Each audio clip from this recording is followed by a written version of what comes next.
Salut Matt, ça va? Ouais, très bien. Et toi, attends, je t'entends pas. Il faut que je mette mon. Parce que là, tu es en live. 2 secondes. Tu m'entends bien là? Ouais, très bien, sur mon PC. Comment vas-tu? Bah écoute, ça va bien, ça va bien. Je voulais Ah, parler un peu de la Russie avec toi, si c'est possible. ouais, bien sûr. Qu'est-ce que tu veux? J'ai deux Bah, Russes à côté. en fait, moi, je m'étonne depuis, tu sais, je m'étonne de cette admiration pour la Russie sur les réseaux alternatifs. Et il D'accord. y a un truc qui m'avait choqué, maintenant le pass sanitaire, c'est fini depuis un an à Oui. peu près.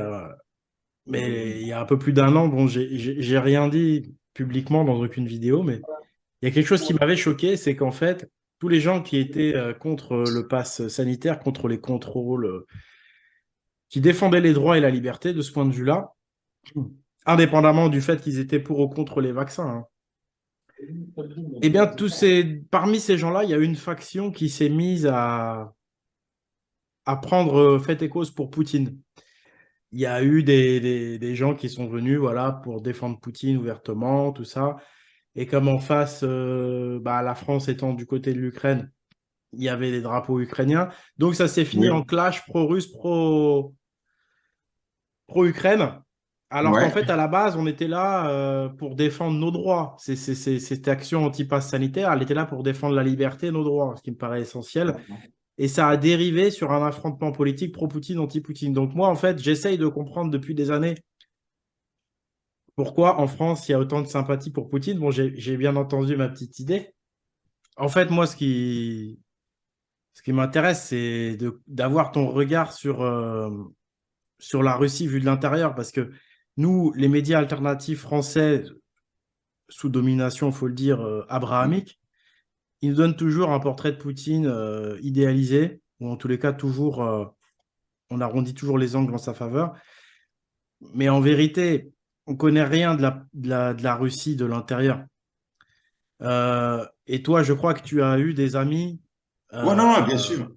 Moi, j'ai Russes, plein d'amis qui ont des dû fuir Russes la qui Russie à ont cause. grandi en Ouais, Russie, qui sont des vrais Russes et qui t'ont fait un retour sur la Russie qui est différent de ce qu'on peut entendre en France dans les médias alternatifs. absolument. Alors, ouais, la Russie, malheureusement, depuis, on va dire, une quinzaine d'années, c'est ultra corrompu. Donc, c'est qui on connaît. Il faut savoir, il faut payer les plutocrates pour être tranquille, pour pas être embêté par la justice, pour pouvoir continuer. C'est horrible, hein. C'est très dur. Il n'y a pas de liberté d'entreprendre. Tout est corrompu. Les médias, enfin, la propagande, c'est digne du Troisième Reich, hein. C'est incroyable. Ce Ah, qui est, c'est quand même c'est, fort ce que tu nous dis là. Est-ce que tu dis là, c'est des Russes de Russie qui t'ont fait ce retour-là? Absolument. Et puis, j'ai un copain, j'ai un ami en Suède où j'ai habité qui est d'origine estonienne, mais qui est de l'Est de l'Estonie, donc qui se sent russe, mais qui est estonien mais d'origine en plus ukrainienne. Et j'étais chez lui avec ses cousins.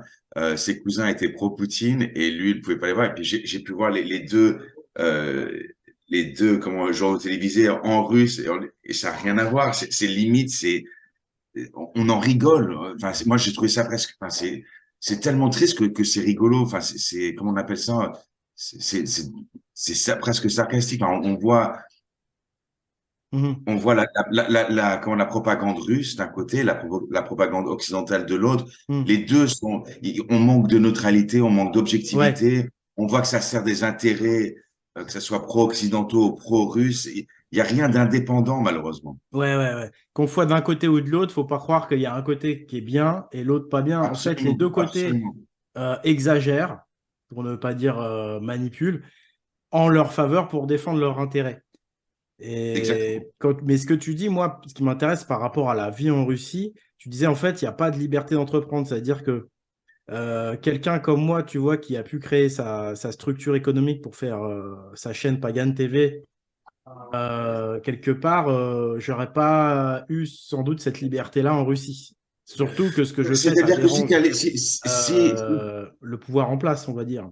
c'est-à-dire que si t'étais critique du pouvoir en place, oui, on t'aurait arrêté très rapidement et puis tu aurais eu des personnes un peu, comme on dit, shady de l'ombre qui t'auraient tapé à ta porte et qui auraient dit Oleg, on arrête tout, s'il te plaît.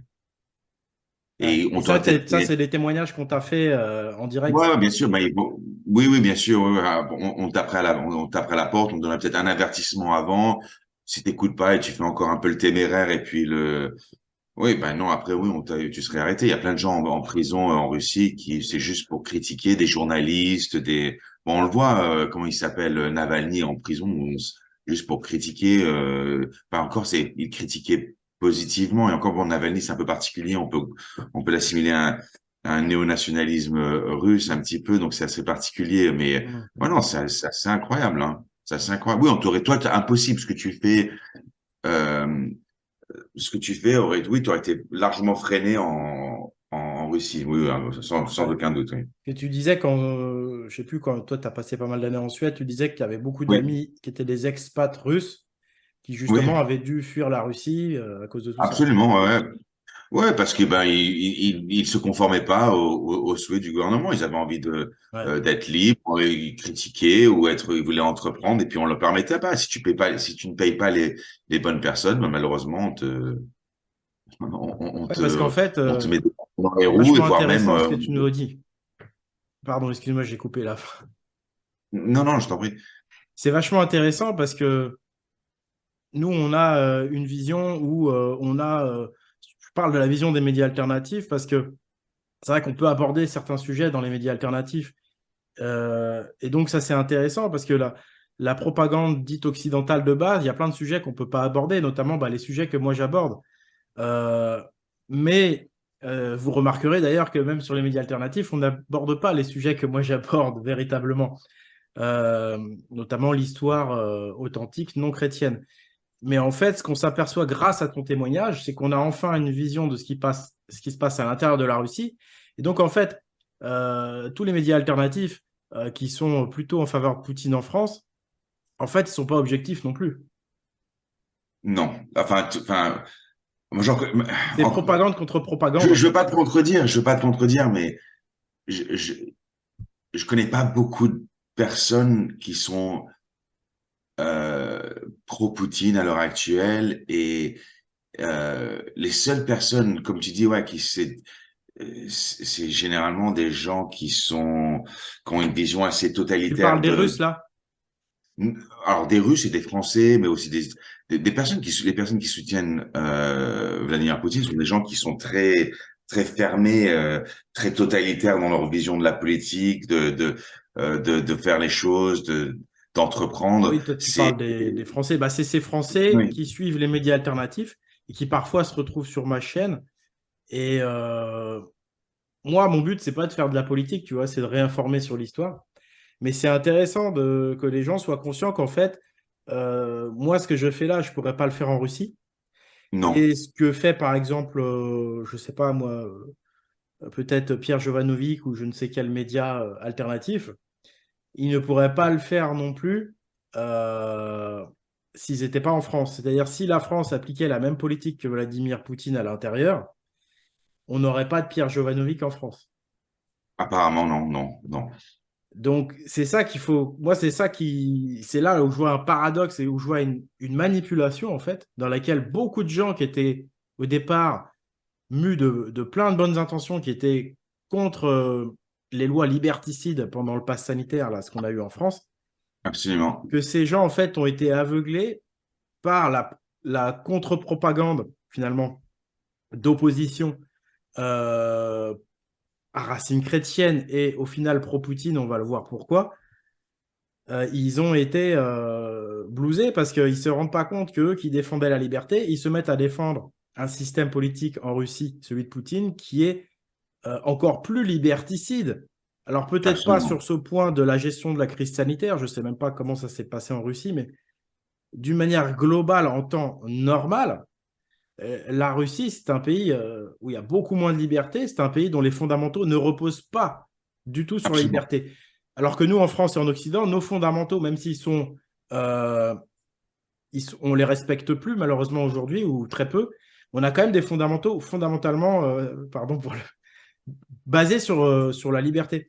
Et ça, c'est moi, ça m'a choqué quand j'ai vu des gens qui étaient de mon côté, voulaient la liberté pendant cette crise sanitaire et qui se sont mis de manière, comme tu dis, radicale à défendre Poutine avec agressivité et tout.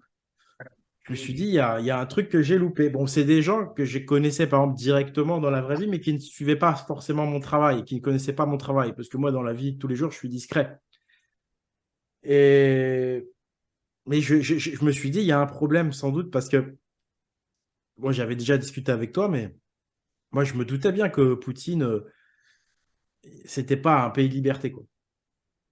Non, non, et puis même, j'ai des collègues à côté de moi dans le bureau, à chaque fois qu'on prononce le mot Poutine, ils ont les poils qui se dressent sur le bras. Non, ouais, ils l'ont mauvaise, hein. Ils l'ont très mauvaise avec, ils ont perdu tout ce qui possède, enfin, tout le peu de richesse qu'ils avaient accumulé, pendant le développement économique des années 90, début 2000 et, ouais, ils ont tout quitté pour pouvoir être libres. Euh, et entreprendre. Pourtant, c'est des gens qui avaient très bien réussi, des gens super honnêtes.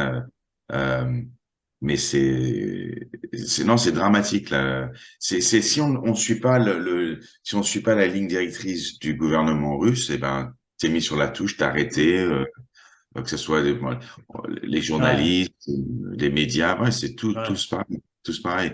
Et d'ailleurs, ça fait presque penser à l'Union soviétique où si on n'allait pas dans le sens de l'Union soviétique, on était arrêté. Tu avais ce qu'on appelle les ouais, babouchkas qui étaient sur les grands-mères qui étaient sur les banques et qui travaillaient avec le KGB presque de main en main et voilà. Ouais, qui balançaient tout et n'importe, enfin, qui pensaient, ouais, et puis tu te faisais arrêter il y avait pas, oui, entre 11 heures et du soir et 6 heures du matin, on peut pas avoir de perquisition. Là, il t'arrêtait à n'importe quelle heure. Tu avais le KGB qui tapait à ta porte, il t'arrêtait, il t'embarquait et, sans hum, jugement, rien. Tu te retrouvais à l'autre bout, ouais.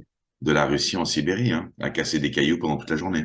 Ouais. Donc ça, c'est à prendre en compte aussi dans notre analyse, parce que, en fait, le peuple russe a tellement été habitué depuis des générations à la dictature Mhm. qu'aujourd'hui, forcément, le peuple, euh, il est globalement satisfait finalement de sa condition avec Poutine. Je veux dire, les populaires, euh, pas les penseurs, pas ceux qui veulent entreprendre, pas ceux qui voient bien ce qui se passe ailleurs et qui voudraient que la Russie évolue vers plus de liberté. En fait, il y a le peuple de base qui, lui, de toute façon, est content de Poutine parce qu'il a vécu bien pire. Et comme la Russie s'est Absolument. ouverte au capitalisme, elle est en train de vivre ce qu'on appelle les 30 glorieuses. Il y a eu il y a eu un revirement vraiment de pensée à partir de 2011, 2014 presque avec la première guerre, la guerre en Crimée.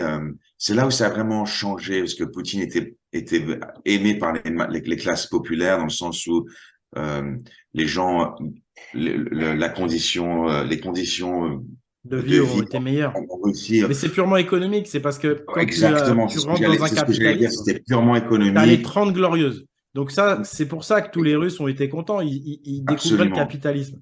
Et Mais après, surtout, la derrière, les façon, libertés, tout ça, ça n'a pas suivi. Ça n'a pas exactement, la façon. suivi. Et je dirais même aujourd'hui, il est en train de mettre le haut là, d'autant plus grâce à la religion. C'est-à-dire qu'avec la religion, il est en train de vraiment restreindre la liberté d'expression. On a vu qu'en Russie, on n'a pas le droit d'offenser l'Église. Il y a des lois pour t'empêcher de parler en fait sur l'Église. Ouais. Euh, et donc, il faut comprendre qu'effectivement, à un moment donné, Poutine, au départ, il était plutôt apprécié par le peuple, mais c'était uniquement par rapport à la Plan situation économique. économique, Autre financier, chose enfin, que je voulais te préciser, c'est que tu sais pourquoi en France, il y a beaucoup de gens qui aiment bien Poutine, c'est parce qu'on leur dit, regardez, Poutine, il n'impose pas de politique migratoire, il n'impose pas ceci, cela. Sauf que la situation de la Russie, économiquement et démographiquement, n'a rien à voir avec la situation de l'Occident. C'est-à-dire que l'Occident, société capitaliste en fin de cycle, a besoin de main-d'œuvre à pas cher, a besoin tu vois, de payer les retraites. Donc, ils font venir de la main-d'œuvre à pas cher, des gens à pas cher. Ils font aussi du divisé pour régner. Là-dessus, je suis d'accord, c'est pas normal. Bon, bref, peu importe. Mais les Russes n'ont pas besoin de toute façon de faire venir des migrants, puisque c'est un nouveau pays qui est en train de se capitaliser, qui n'a pas encore ce problème de devoir payer ses premières classes qui vont réussir économiquement, elles sont pas encore arrivées au stade de la retraite, elles. Donc, il n'a pas besoin de faire venir des populations à un niveau de vie inférieur qui vont accepter d'être en bas de la pyramide. C'est ça aussi que sur les réseaux Et alternatifs, on ne dit puis, jamais. C'est et qu'on a puis des une des raisons situations aussi. économiques totalement différentes. Et donc, croire que la Russie n'accueille pas Et une des la raisons, politique migratoire, c'est pas du tout par bienveillance. C'est simplement, encore une fois, une question d'intérêt. N'est qu'une question d'intérêt. Et on vous maquille ça sur la propagande pro-Poutine, finalement, christiano-française, parce qu'en fait, c'est le réseau chrétien très puissant qui se fait le relais de la propagande pro-Poutine. On vous dit, oui, non, mais Poutine, il nous fera pas ça, Poutine, il fera pas ça. Mais c'est pas du tout un choix moral, c'est simplement la politique de la Russie parce que économiquement, ils n'ont pas besoin de faire de migration. et ne pas oublier surtout aussi que une des raisons pour lesquelles il a été aimé, c'est qu'il a remis de l'ordre dans cet ultralibéralisme des années 90 où c'était vraiment le Far West en Russie. Et ensuite, donc c'est pour ça il a été très apprécié au début. Les gens, de 2000 à 2014, ont profité un petit peu de cette réorganisation, mais finalement, ils se sont aperçus vers 2014 que c'était pour servir les intérêts des oligarques, des personnes les plus riches en Russie. C'était pas. Donc du coup, là maintenant, ouais, moi, je veux dire, des amis qui ont entre 20 et 30 ans qui ont dû fuir parce que la Russie pour pas rejoindre l'armée, quoi, parce que on te tape à la porte et on te fout de force dans l'armée, hein, Mmh. ouais, c'est pas Moi, ce que j'ai compris, et c'est vrai que ce qui m'a beaucoup aidé à comprendre tout ce qui se passe en ce moment, c'est, tu vois, le livre, pas ce livre-là, mais Histoire secrète des Jésuites et la vidéo que j'ai faite sur les Jésuites, mais absolument. surtout le livre Histoire secrète des Jésuites, parce que dans la vidéo, je peux pas non plus tout dire, tout raconter. Euh, En vidéo, on peut pas tout dire. En livre, on peut tout dire, on peut tout montrer. Et j'ai compris à quel point le réseau chrétien catholique et pas forcément catholique, également protestant, était extrêmement puissant en politique internationale et qu'en fait, généralement, ils étaient toujours du côté, évidemment, du gouvernement qui va donner plus de pouvoir à l'Église et ils sont prêts à tout pour déstabiliser les pays qui, eux, ne sont pas favorables à l'Église. Et là, il y a énormément de guerres qui sont déclarées avec l'aide de l'Église parce que l'Église a son intérêt à tirer. Elle va avantager un pays dans lequel elle gouverne, dans lequel elle a le pouvoir, ou alors en tout cas elle a le plus de pouvoir.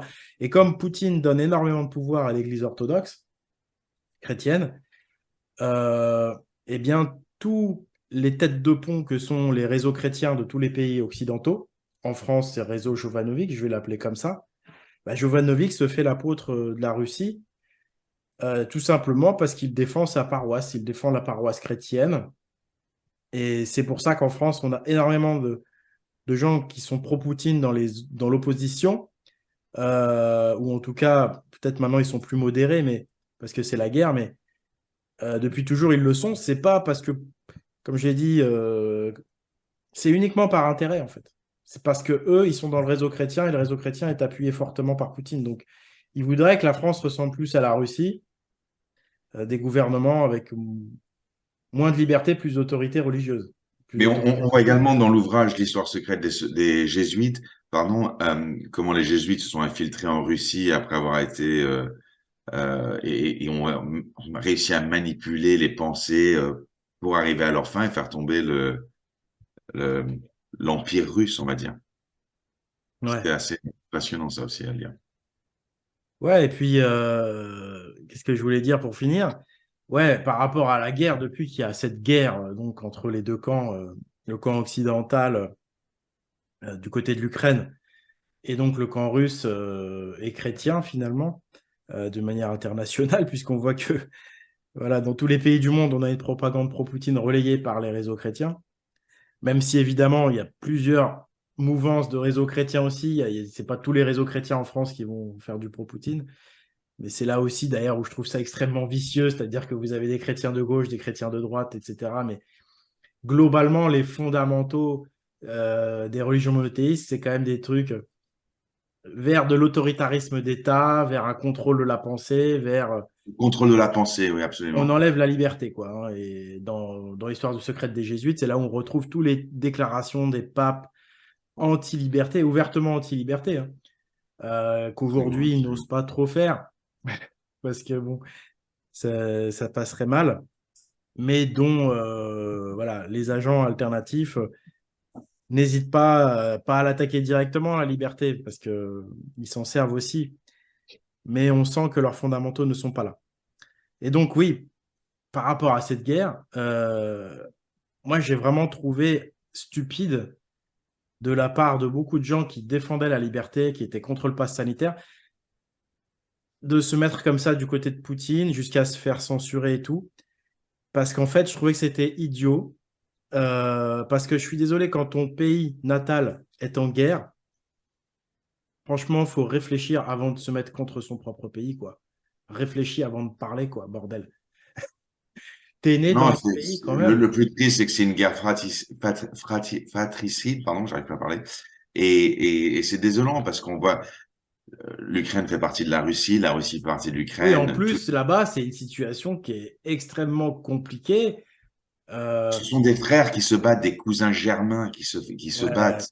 C'est pour vous dire à Et quel point la Russie, l'URSS, c'est un chaos ethnique et tout. C'est un absolument. chaos Et religieux ethnique. Je sais que là-bas, il y a des musulmans aussi, que Poutine les dans le protège. Tatarstan, oui, absolument. C'est multiethnique, la Russie. Et c'est vrai que le multiethnique, ça, c'est un vrai souci. Ça permet de créer des tas de guerres. Beaucoup d'Ukrainiens sous l'ère de Staline ont été bougés aux quatre coins de la Russie. Il faut pas l'oublier, du côté de la Sibérie, là, du côté, ils ont créé des villes entières pour des villes minières notamment ou des pôles universitaires avec des populations ukrainiennes. Donc, on se retrouve maintenant. Mais, puis, il y a pas si longtemps. Hein, donc, moi, je vois, la personne pour laquelle je travaille, sa grand-mère, pas son arrière-grand-mère, sa grand-mère est ukrainienne, mais il a grandi en Sibérie, par exemple. Il m'a expliqué que, ben oui, c'est sous Staline.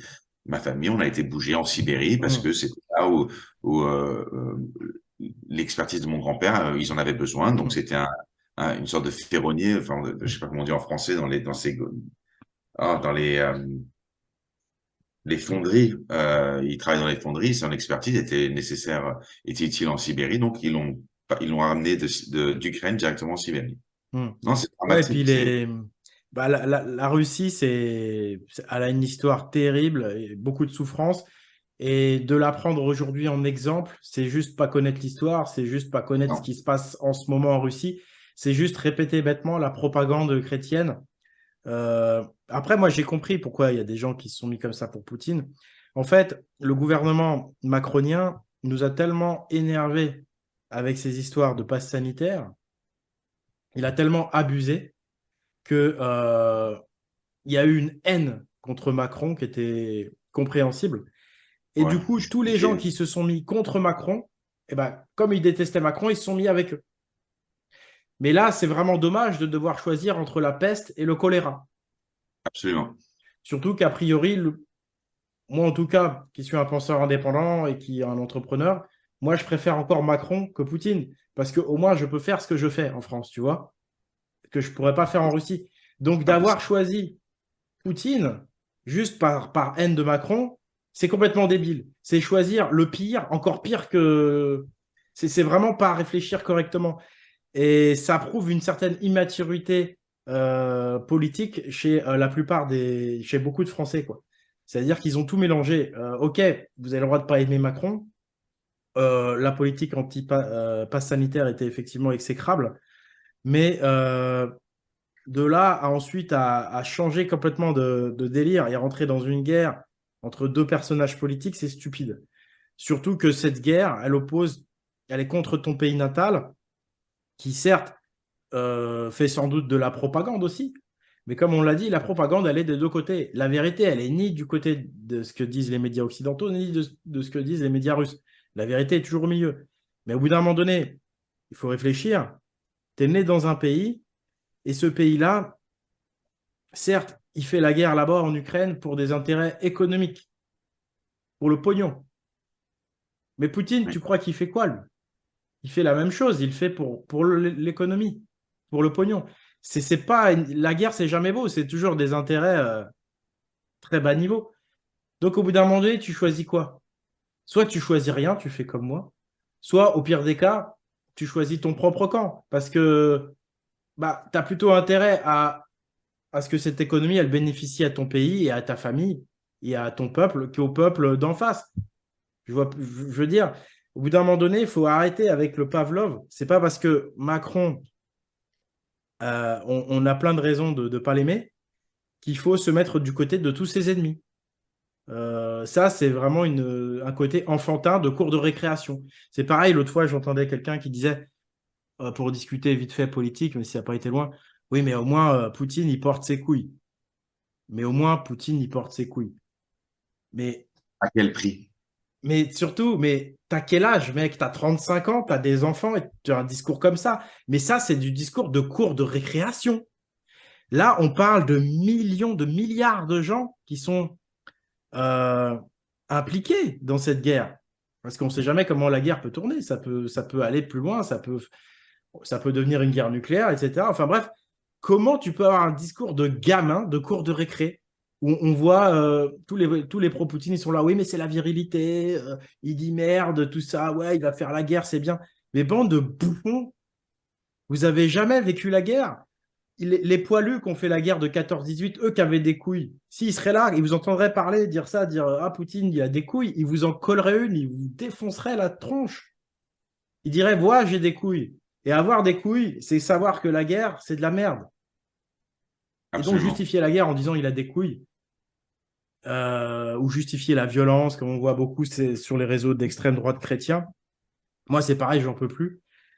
Et le vrai courage, les vraies couilles, c'est dans la vraie vie, c'est pas à la télé. C'est pas envoyer une armée avec des avions, des flingues. Déjà, les vraies couilles, ça n'existe plus depuis qu'il y a les armes à feu. Tu vois ce que je veux dire? Aujourd'hui, la guerre, elle est horrible parce que c'est fait avec des armes, avec des avions, des missiles. Ne parle pas de couilles. Le mec qui a des couilles, il se bat à main nue, en duel devant tout le monde. Il annonce le désaccord qu'il a. Tu vois, ça se fait entre quatre yeux.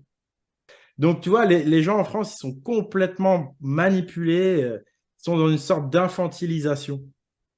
C'est des réflexions enfantines, mais qui engendrent des conséquences dramatiques, des millions de morts. Et moi, j'étais juste outré, j'ai rien dit parce que je me suis dit, ça sert à rien. Moi, de toute façon, c'est pas mon sujet de prédilection, mais j'espère que cette vidéo qui arrive bien après, on va dire, les événements, de manière justement à pas braquer les gens, j'ai attendu, si tu veux, que le soufflet redescende. J'espère que ça pourra aider certaines personnes. En gros, on est Absolument. coincé entre deux propagandes. Deux propagandes, il y a la peste et le choléra d'un côté, mais moi, je choisirais quand même le camp du gouvernement français actuel, même si je ne suis pas du tout d'accord avec lui sur plein de trucs et que j'ai plein de reproches à lui faire, parce qu'on est quand même dans un pays où on peut euh, exercer une certaine liberté d'expression, même si effectivement elle se réduit comme peau de chagrin. On a quand même une certaine liberté d'entreprendre, bien plus qu'en Russie. Voilà. Absolument. Ben, merci Oleg, ça m'a fait plaisir de te parler Bah, moi aussi, il n'y a pas de souci. Écoute, Matt, et toujours à ta disposition hein, pour bah, ouais, la ouais. justice et la vérité.